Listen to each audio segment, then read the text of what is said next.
So இது வந்து second பேட்சோட question paper junior. சரிங்களா? ஸ்பீடு நல்லா அடிச்சிருப்பீங்க எல்லோரும். ஈஸியாக தான் வந்திருக்கு. நல்லா ப்ராக்டிஸ் பண்ணிங்கன்னா நல்லா பண்ணியிருக்கலாம். ஸ்டேட்மெண்ட் பொறுத்த வரைக்கும் ஒன்றும் பெருசாக எதுவும் கஷ்டமாலாம் கொடுக்கல.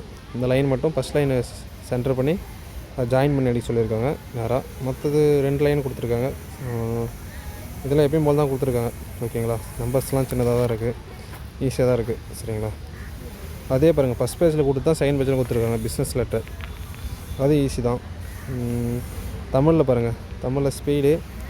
அப்போ நெக்ஸ்ட்டு பார்த்தா ஸ்டேட்மெண்ட்டு ஈஸியாக தான் இருக்குது பாருங்கள். அதே இங்கிலீஷ்க்கு அந்த மாடலில் தான் கொடுத்துருக்காங்க. ஃபஸ்ட் லைன் மட்டும் சென்டர் பண்ணுவோம், ஜாயின் பண்ணி ஒரே லைன் ஆக்கி அடிக்கணும்.